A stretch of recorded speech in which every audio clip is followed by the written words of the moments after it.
વિવાહ થયા ત્યારે હું હાઈસ્કૂલમાં ભણતો હતો એ હું આગળ લખી ગયો છું. તે વેળા અમે ત્રણેય ભાઈ એક જ સ્કૂલમાં ભણતા. જ્યેષ્ઠ બંધુ ઉપલા ધોરણમાં હતા ને જે ભાઈના વિવાહની સાથે મારા થયા હતા તે મારાથી 1 વર્ષ આગળ હતા. વિવાહનું પરિણામ એ આવ્યું કે અમારું 2 ભાઈનું 1 વર્ષ નકામું ગયું. મારા ભાઈને સારું તો એથી એ વિષમ પરિણામ આવ્યું. વિવાહ પછી તે નિશાળમાં ન જ રહી શક્યા. આવું અનિષ્ટ પરિણામ તો દેવ જાણે કેટલા જુવાનોનું આવતું હશે. વિદ્યાભ્યાસની વિવાહ બેઉ એકસાથે તો હિન્દુ સંસારમાં જ હોય.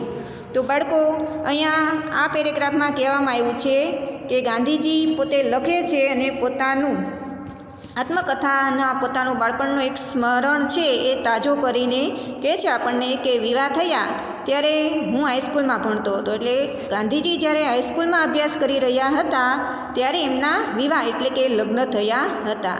અને એ ગાંધીજી આગળ લખી ગયા છે. અને તે વેળા એટલે કે તે સમયે અમે ત્રણેય ભાઈઓ એક જ સ્કૂલમાં ભણતા.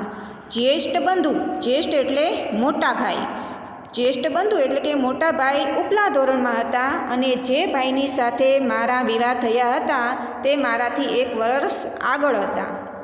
અને આ જે વિવાહ છે એ વિવાહનું પરિણામ એ આવ્યું કે અમારા બંને ભાઈનું 1 વર્ષ સાવ નકામું જાય છે, વ્યર્થ જાય છે. મારા ભાઈને સારું તો એથી વિષમ પરિણામ આવ્યું. એટલે કે મારા જે ભાઈ છે એનું તો મારાથી પણ વિષમ એટલે કે અવળું અથવા તો ખરાબ પરિણામ આવે છે. વિવાહ પછી તે નિશાળમાં ન જ રહી શક્યા. લગ્ન થયા પછી તેઓ તે સ્કૂલમાં નિશાળમાં રહી શક્યા નહીં. આવું અનિષ્ટ પરિણામ, અનિષ્ટ એટલે કે ખરાબ પરિણામ તો દેવ જાણે. તો બાળકો, દેવ જાણે એ એક રૂઢિપ્રયોગ છે અને એનો અર્થ થાય છે કોણ જાણે, કોણ જાણે કોને ખબર. એટલે ગાંધીજી કહે છે કે આવું અનિષ્ટ પરિણામ તો દેવ જાણે એટલે કે કોણ જાણે કેટલા જુવાનોનું આવતું હશે.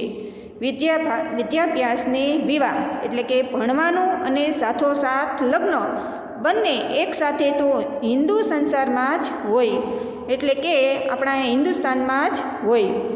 હિન્દુના જે રીત રિવાજ છે એની અંદર જ હોય એમ એ કહેવા માંગે છે.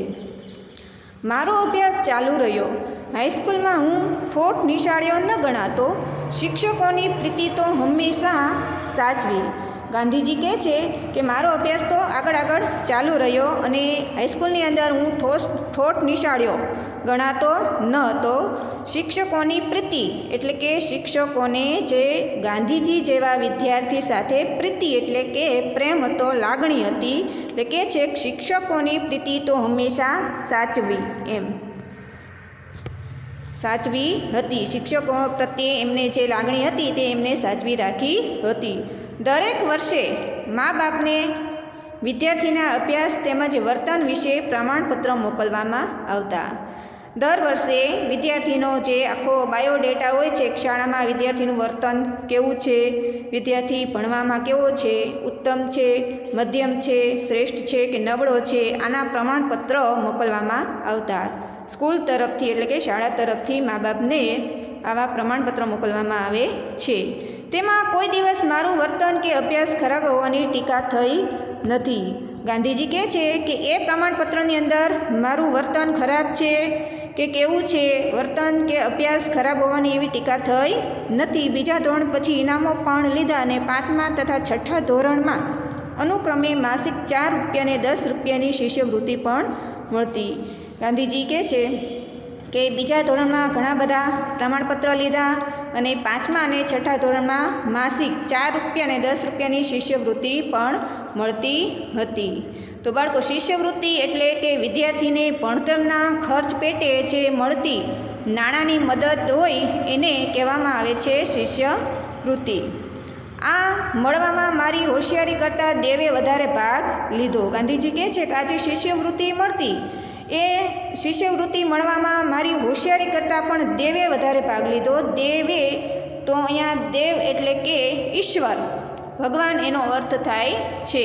એટલે કે છે ભગવાને ભાગ લીધેલો છે તે સારું.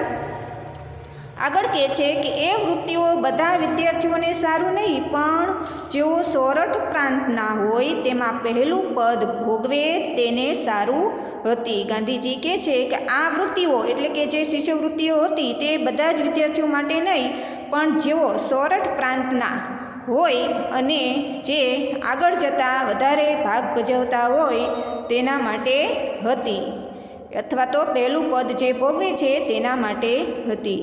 તો બાળકો અહીંયા સોરઠ પ્રાંત કોને કહેવામાં આવે છે?